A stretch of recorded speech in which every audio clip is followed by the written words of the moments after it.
Juggernaut is currently the most played and highest win rate carry in high ammar pubs and pro games. Crystallis was 17-0 with this hero at one point, so it just tells you how broken this hero actually is. I tried this hero as well, and let me tell you, this hero is absolutely insane.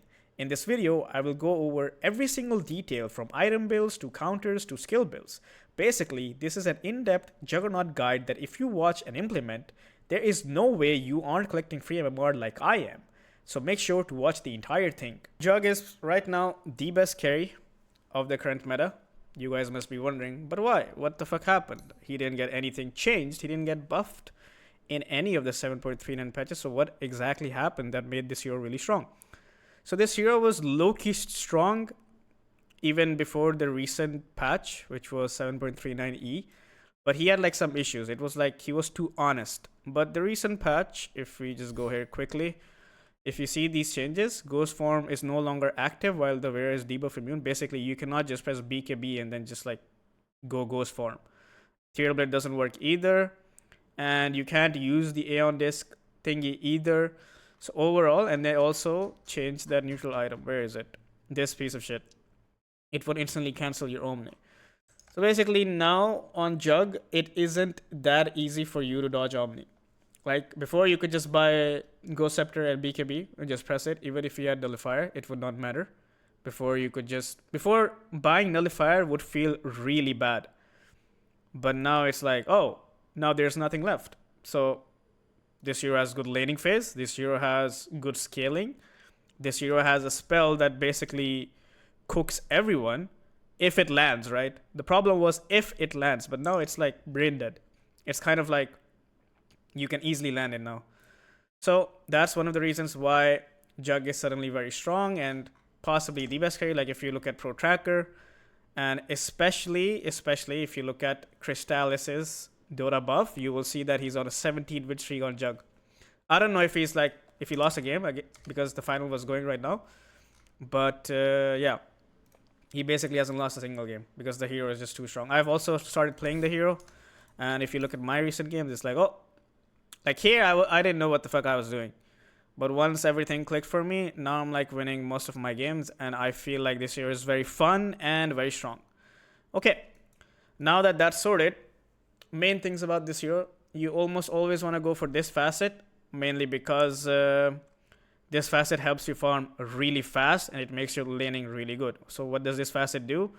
It basically gives you agility and movement speed. It has like a stack, like every 2 seconds you will get 1 stack as long as you're not taking damage. And you can get up to 10 stacks. Right, so as you can see here, these stacks right now I have 0 bonus agility, 1% movement speed. You'll see that I'm gaining stacks pretty fast and gaining agility, which gives me armor and damage. And I'm also getting like some movement speed. So why is this good? This is good because Juggernaut does not have any, let's just say, he doesn't have any blink, he doesn't have any mobility spell that helps him farm. But even then, this hero is probably one of the fastest farmers in the game because of this fastest. Right now I have 330 movement speed. And if I buy like Treads, and if I buy like Windlace, look at my movement speed. I have 407 movement speed. So I just like zoom from camp to camp and I farm really fast. And also another thing is that I'm like level 1 and I have like 63 damage. And if I buy some items, which is usually this is a build that you want to go, I have 69 damage. I don't even need Quelling Blade to last it on this hero, and I have like so many stats. I have so much armor, which makes this hero's laning really, really strong. Alright, so now that the facet is sorted, I think you should actually never take the other one because it's pretty useless. Battlefury can now critically strike based on the level of Blade Dance. I mean, it can be good in certain scenarios, but I would say if you want to keep it simple, just never take it. Just take the other one. So early itemization. This is like a new type of build. No one did this before, but I saw Crystallis doing this, and I think it is very good. I tried every single build. Like if you look at my recent games, I tried this build. I tried build with Quelling. I tried build with Wraithband. Like in lanes where I thought I would not get any stick charges and armor is good, even then, after buying Wraithband components and everything, I felt like, okay, this is trash. Because if you think about it, this is already giving me 6 stats, right? 3 from Magic Wand and 3 from the branches. So this is already 6 agility for me. And then I have extra agility from this. I already have 7 armor. Why the fuck do I need to buy a Wraithband? Like here, I can just like instantly rush my treads. and then I can buy raindrops if required, and then I can just get my Battlefury, right? And a lot of people are probably going to ask like, oh, you want to buy Battlefury on this hero, so why not go quelling early? Quelling is for last hitting. To keep it simple, quelling is for last hitting, and you don't need quelling to last it with this hero level 1. That's just how it is. Like, you already have too much damage. And the thing is, like, if you don't have this build, like, let's just say you go something like this. This is like usual build. You have like 66 damage. You have like 3 less damage, which means that you won't be able to deny a lot. So the purpose of this is to show you that this hero, one of the greatest things about this hero is that he has the best attack. Like, basically, he's probably the best at last hitting in the game. Mainly because he has really low base attack time. His animation is really, like, you can double attack so quickly. Look at this. So when you have extra damage, that makes you deny a lot. You can deny a lot of creeps, and this is very important to understand that on this hero you can actually like double click creeps and then make it very easy for yourself to deny and last your creep. Like, look at how fast this is in comparison to like other heroes. Like, I have like why the fuck do I have 157 attack speed at level 2? It doesn't make any sense, right? No other hero can have that. Like, if you do a comparison, let's just spawn an anti-mage, right? Let's just spawn an anti-mage, give him the same items, right, to keep it. Let's just do this real quick, right? And look at the difference. Like, how fast Jug attacks and how fast like anti-mage attacks. And anti-mage is like an agility hero. There's like a big difference. So when you play versus offlaners who are usually strength heroes, they have no attack speed. They have a lot of damage, but they have no attack speed. So you can just deny literally everything. Like, if you watch any Jug replays of like high MMR pros, they usually have like insane amount of denies. So that's why I would say, in terms of like the early build, just go for this build every single game.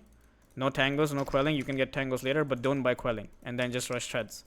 Like, this build is overall the best, even in lanes where you might not get any sick charges. Even in lanes, because you will get at least 1 to 3 charges, but this is overall for the stats. It's very good. So now moving forward, what else did I want to talk about? Yes, okay. So a lot of questions that people ask after this is, oh, I like to buy phase on Juggernaut. Why should I buy treads? Right? That's like the second thing that people like ask me a lot, even on my stream. Why did you not buy phase boots? Why did you not buy phase boots? Like, it's a simple answer, right?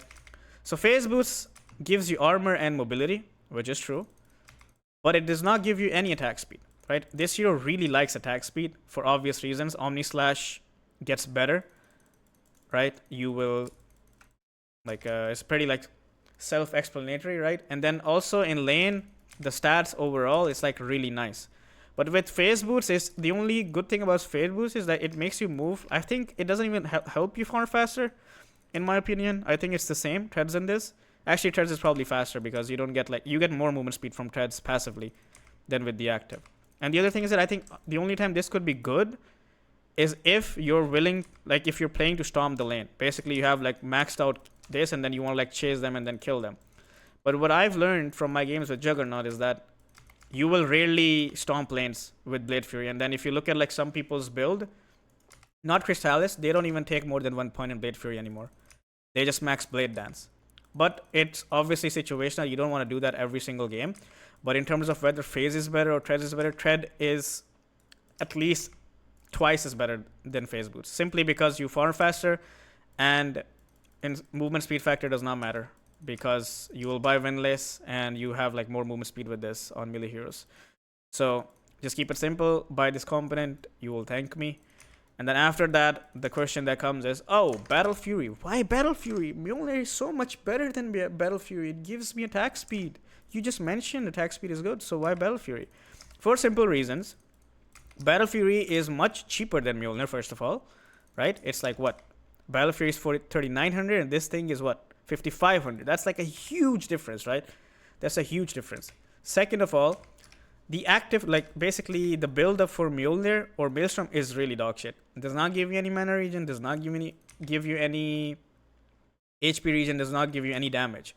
But when it comes to Battlefury, you will buy Cornucopia first. Gives you mana, gives you HP, and gives you damage. You can use that to like sustain yourself. You can use that to spam healing board. When you buy Maelstrom, it's like, oh, I'm just like sitting here. And then another thing is that you will always buy Butterfly on this hero, even versus MKB. So you don't need Mjolnir. You should never buy Mjolnir, not even versus Illusion heroes. Why not even versus Illusion hero? Because Illusion heroes don't really take more damage from Mjolnir anymore than before. And the other thing is that Battlefury just helps you farm faster, like much faster. The difference is not even close. Like I had games where I had like 260 last hits on this hero in 20 minutes, which is crazy if you think about it. So keep it simple again. You always want to go treads into Fury. You can go phase boot sometimes if you want to like play for the lane, but I would recommend not doing that because it's a bit hard to identify when you can do that. So if you want to keep it simple, just go treads. I saw Mickey going for phase boots, but personally I'm not a fan. So I would recommend not doing that. And okay, these were like the two major things that needed to be answered, and they've been answered. Another thing that is very important for you to understand is that you should always buy this component on Jug. It's really good. Like after you get Fury, just get a Windlace. Why do you want to buy Windlace? So this thing is like percentage movement speed. If you notice, 10% movement speed. It's not flat. So when you buy like additional movement speed, you become more faster. Like instead of this giving you 15 movement speed, it's giving you 17. And then after that, you'll buy Yasha. And then you're going to zoom on the map. Look at my movement speed, guys. 450 movement speed, casually walking around the map, farming creeps. This hero is like so fast, which just makes me farm much faster. So make sure not to skip this component. It's very strong and it makes a huge difference. All right. Now coming to the skill build. I feel like skill build wise, I should just show you two examples. So there's like two skill builds. One is where you prioritize getting points in Blade Fury, and the other is where you actually put only 1 point in Blade Fury and then you max Blade Dance instead, and then you max Healing Ward, and then you take stats. You actually never put more than 1 point in Blade Fury. So I just did this my last game. So if you look at my skill build here, it's like I put 1 point in Blade Fury early on, then 2 points in Blade Dance. This was a mistake. You should always have Healing Ward by level 3. And because I regretted it, and then I just like max my Blade Dance, then I max my Healing Ward, and then I just took stats. So there's like one bad thing about this hero is that he does not have any HP. Like he's gonna be like, let's just say if you go in demo again, like this hero absolutely has no HP. I'm just gonna show you real quick. Like let's just say you're like level 15, right? You're level 15, you have these spells, right? And you have Treads, Fury, Manta. Look at your HP. You actually don't have any HP at all. So this is why recently what I've seen people do is, especially ammar and some other players, is that they actually just don't put any points in. They just only put 1 point in Blade Fury, and then the rest they just like take stats. So if in comparison, let's just see. They just do something like this. They do this. Treads, Manta, right? So you have slightly more HP, which does make a difference. And then obviously with more levels, you're going to take this more, right? And then you're going to have decent amount of HP. But if you have like one, actually I want to put 1 point in this as well, sorry. But yeah, you get the idea. So this is usually what the build looks like. So now how do you decide when you want to do that or not? For me, it's like a very simple criteria. So Crystallis actually always maxes his Q and W. He does not take points in E until he has his Q maxed. And then he takes 2 points in his Healing Ward, and then he starts taking E. But so far from my experience, I actually don't prefer putting even 4 points in this. Even if I'm like maxing this, even if I'm taking this first over this, then I usually put only 3 points in this, and then I max this, because I feel like this helps you farm much faster. Also, another thing that I forgot about Battlefury is that this actually works with Battlefury much better than it works with Mjolnir, because when you crit, you're going to cleave more for damage. And yeah. So how do you decide which build is good? So in this game, why did I not go for Blade Fury Max? Very simple. I'm playing Bane and Juggernaut lane versus Night Stalker and Tiny. So Night Stalker starts at nighttime, a lot of movement speed, and he's a pretty tanky hero. So I know with Blade Fury, I'm actually never killing this guy. Like if you download this replay, I'll show you a bit. But basically, you need to decide that, okay, is Blade Fury going to storm the enemy lane? Is my pulse 5 and do I have enough damage, and does it actually land? Then yeah, you can take it. But if not, then you should just like kind of skip it. Put only 1 point and that's about it. Like in comparison, if If I go this game, what did I do this game? So in this game, we're playing what? We're playing Snapfire and Jug versus Visage and I think Tusker. Yeah, Visage and Bounty. So versus Visage, this thing can actually do a lot of damage. So I didn't max it. I didn't put more than 3 points in it still, as you can see. So I don't prefer, I feel like after 3 points, you don't use it. So this thing is only good in lane. Post lane, this is completely useless. You can use it to farm, but like I mentioned, even if you have 4 points or 3 points in your E, you still farm decent enough to get your Fury timings. All right. So now just to give you a brief intro on why I went for this build is, let's just go fast forward. All right, so the lane has started, right? Look at this guy's movement speed, 324. I have 330, but as soon as I get hit, I'm going to lose that movement speed, right? And this guy's like kind of tanky. And I know Bane does absolutely 0 damage. He's going to sleep him, and then I can't really do damage to him, so it doesn't do anything. So it's like even if I press Blade Fury, it's not going to do much. But in comparison, let's just do this real quick. I'm just going to fast forward this. So, but in comparison, let's just say, like, so this was basically a mistake. I should not put 2 points in Blade Dance, and you should never do this either, because you can always end up in a situation where you will be like, oh, I don't have healing ward, so I'm cooked, which exactly happens. But I'm just going to show you that when this guy tries to fight with me, what happens to him. You see this? I clicked him like 3 times, and he is like almost 50% HP.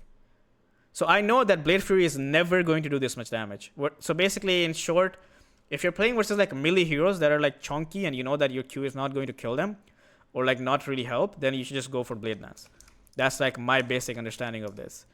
And also another reasoning is obviously when you want stats. Let's just say one of the most broken heroes currently is Earthshaker, right? And he does like insane amount of like magical damage, right? So if you're playing versus Earthshaker and you know that, okay, I have like a measly 1400 HP without my stats. So I think in those cases, even if you feel like your Blade Fury does a lot of damage in lane, I think you should still put like 1 point in Blade Fury and then eventually just go for stats. It will really help you. All right, let's just give you an example of, I'm not going to go over lane mechanics because that's not what this video or guide is about. This is about how to lane, literally on this hero. Specifically, like what strengths does he have. So you see this here? You see, I'm just like insta-clicking because I have so much movement speed, so much attack speed, as you can see here. This is literally what you want to do. Fuck around and find out. Also, this thing, you'll lose it if you take damage. So kind of like make sure that that doesn't happen.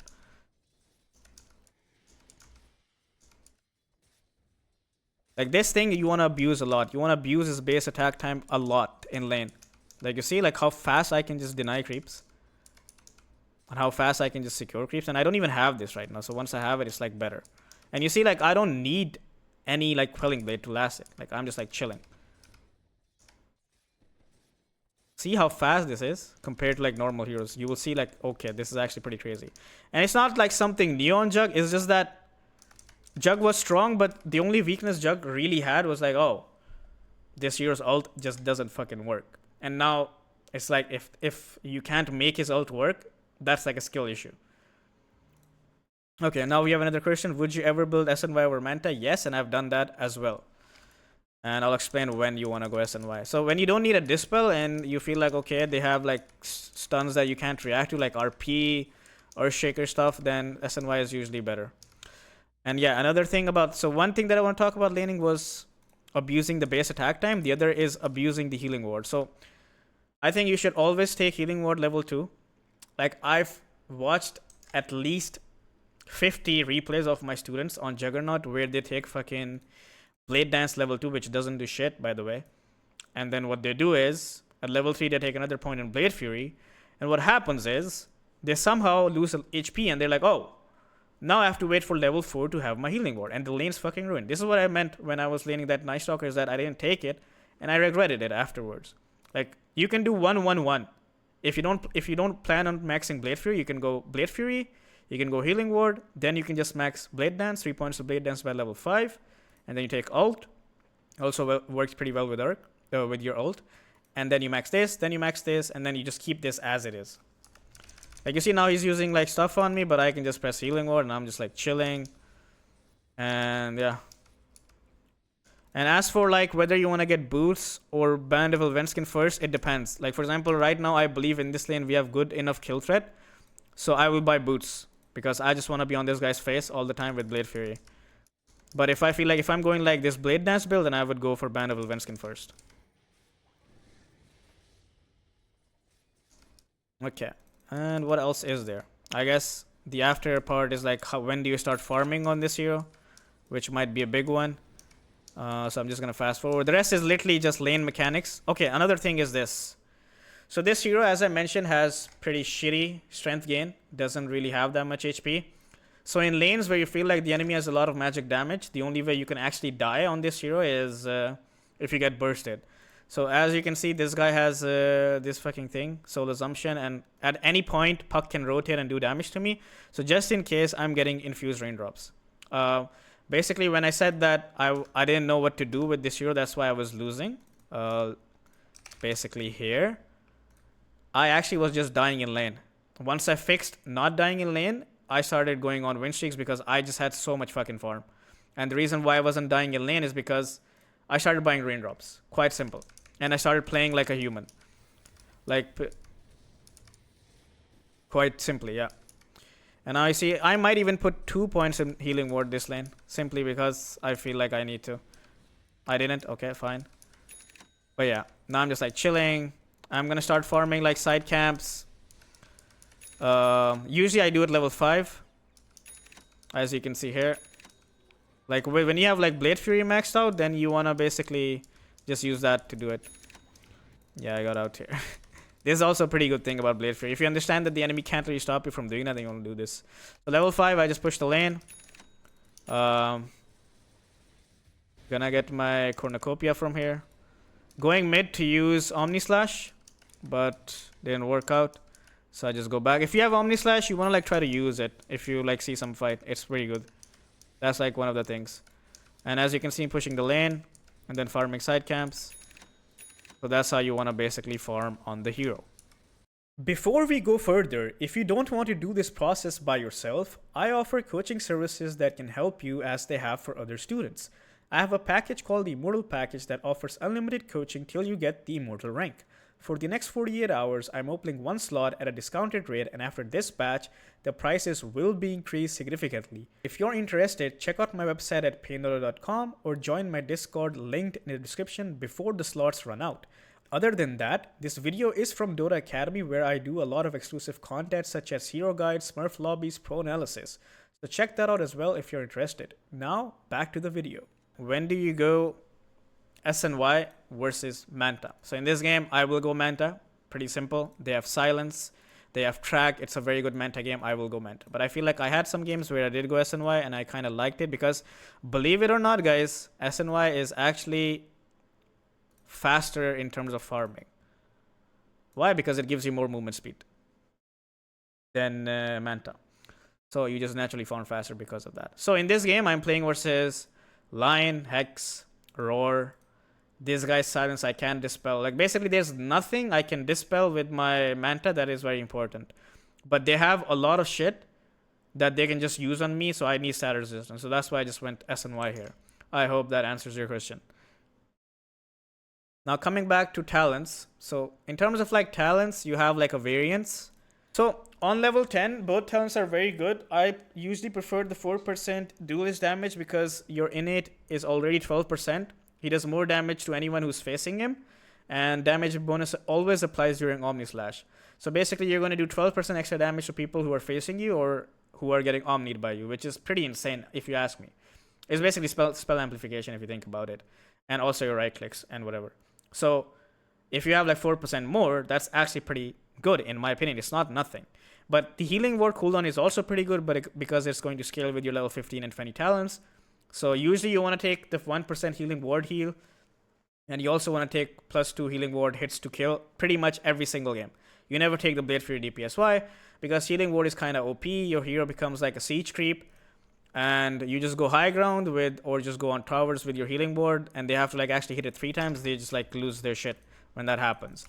Now for like overall skill bid, you pretty much always want to go Treads, Battlefury, Treads, Then you go Manta, S and Y, whatever you like based on the game. Then after that, I pretty much always prefer going Butterfly. In a lot of games, people say that, oh, Ags is better and everything. But honestly speaking, this hero becomes a fucking monster when you get Butterfly. The difference is like huge. Just for like, for the sake of it, I'll just like show you. Let's just say I'm like, what, level 18. That's pretty realistic in my opinion. And you have like this build. Actually, let's just go level 19. So one in this, so make it realistic. This is how fast you're going to farm with Manta eggs, okay? This is your attack speed, okay? But in comparison, if I have like Butterfly here, look at this shit. Why is this very good? This here already has really low base attack time, and then this thing, base attack speed percentage, is like very nice. So I just usually want to buy Butterfly because obviously it helps me scale much faster, and at any point I can just buy Blink after or Ags, whatever I want, and then I can just do this. As long as they have nothing. If they have some shit like Yules or something, then I'll have to adjust a bit, but obviously you can always bait out these spells. But my usual build is I'll go these items, and then after this I'll decide whether I need Blink or whether Blink is kind of useless. If Blink is kind of useless, then I'll go Ags, and then I'll go Blink. And Ags is obviously very nice on this hero. It's like an extra Omnislash, which is like you can basically 100 to 0 supports. Like let's just say I'll spawn like a Jakiro, right?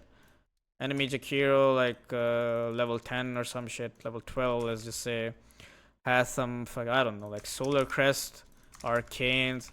You're just gonna go there, do this, and this guy is just gonna fucking die. Which is pretty insane in my opinion. Like they can't even react. You know, the funny thing is, if this guy is like a Glimmer, right? If this guy has like a Glimmer, look what happens. Never mind. But basically most of the time they can't even react. Like let's say he's just like strolling around, you're gonna jump and do this, by the time he's gonna realize, he's gonna be fucking dead because of the fade time on Glimmer. So it's actually pretty good. You don't actually need a nullifier if you have Ags and you play smartly. So that's the build, and sometimes you want to have nullifier for obvious reasons. Let's just say, oh, this guy, there's this some fucking hero who just bought BKB, who has like, let's just say, Ghost Scepter, and like, oh, you have Ghost Scepter, I don't give a shit, I'm gonna still kill you. Boom, he's dead. And the funny thing is, they can no longer do the BKB into Ghost Scepter shit. So if you press nullifier on them, they're just dead. They're gonna 100% die. Like they can't literally do anything. So this is why this hero is suddenly really, really good. Who do you target with Omni? You want to target the cores, because usually the cores are never going to have any Ghost Scepters. They're never going to have any neutral items that can help with the Omni. They can actually never have any item that can get rid of your ult. Like as many games as I've played recently, like what the fuck is this guy gonna do if I Omni him? Or what is this guy going to do if I Omni him? They can't do anything. Like this guy can probably pop Glimmer Cape on them, but one of your teammates might dust them, or you can just buy your own dust if you want. And then what is their response? Nothing. So what counters Juggernaut? I've struggled with heroes that can just catch me and not let me do anything. So heroes with single target damage are really good versus Jug. So heroes like Shaker can just burst you under to 0. Heroes like LC can just duel you and you're fucked. Heroes like Shadow Shaman, heroes like Lion. I really don't like playing versus these heroes, because they can just cook me before I can do anything. Spirit Breaker, stuff like that. But to say that Linkens is useless versus LC is really bad. Like LC actually cannot never buy an item that can pop your Linkens. So Linkens is very good. Like if I'm playing versus LC and I'm playing Jug, I will always buy Manta into Linkens. Because if I buy Manta Butterfly, she's just gonna fucking cook me entire game, and it's not worth it. Beastmaster is the same. It's the same category, right? He can roar you and just burst you, single target damage. That's what you want to be like really scared about. But honestly speaking, if you're smart enough and you know that counters you, you can kind of play a bit safer. That's just like game knowledge. That's not something related to Juggernaut, if I'm being very honest. So yeah. Okay, now we've covered what counters Jug as well. Very nice. Except for items, of course. For items, you have one solution, which is literally just buy a fucking nullifier. It's really simple. It's like before, it was like you would have to think so much that, okay, even if I buy Nullifier, they're just gonna press BKB, some shit like that. But now it doesn't, they actually cannot do anything. The only thing that actually can happen is like Lotus Orb. But honestly, if you're like smart, you will wait for the Lotus, or you'll just target someone else who's not Lotus. Lotus can only be on one guy, and if you Omni some other guy who's standing next to him, he will still get Omnied. So Lotus is not that big of an issue. I've actually never like found it to be an issue in my games, at least. And just to tell you, all of these games that I've lost, there will be one common thing about all of these games is that I fed in lane. So if you wanna like have really good time, if you wanna have a really good time with Juggernaut, then you should not die in lane. Try not to die in lane. Buy raindrops. You even put 2 points in W actually. Also, yeah, coming to the build. Another thing about build. So if you're in lane where you know that Blade Fury is nice and you also feel like you're taking a lot of damage, instead of doing this at level 4, do this. It's gonna help you. And then do this. And then obviously you want ult. And then after this, just go this. Just max this. Don't put more points in this Blade Fury anymore, because this will help you farm. And then after that, just put 2 points in this.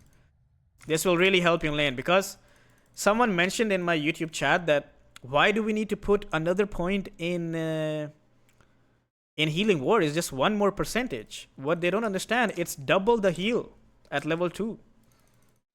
It makes a big difference. Healing Ward is by far the most useful ability of this hero, and I don't ever micro it, but this thing heals you for a lot. Like, let's just give you an example. You see this shit?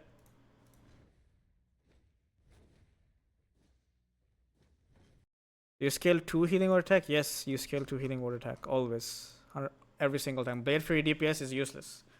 Blade Fury is solely a laning spell. It does not do shit later on. It's completely useless. The only thing it does is saves you. That's it.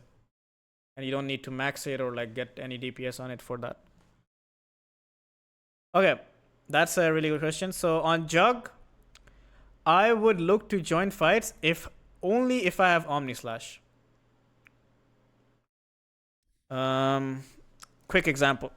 Okay, so this example here, right? There's a fight going on here. They're not near any creeps. I know they can't really kite my Omnislash, so I'm gonna TP here. And I first go for the sniper, but I'm like, oh, fuck the sniper. I go here, just press Omnislash. This guy dies. Cool, I got a kill, whatever. And now I'm like, oh, I can just click this guy as well. Kill him. And whatever after, and then boom. Then back to farm. Not gonna join any farms until I have Omnislash again. Fast forward. Now I have Omnislash again. I'm down to fight.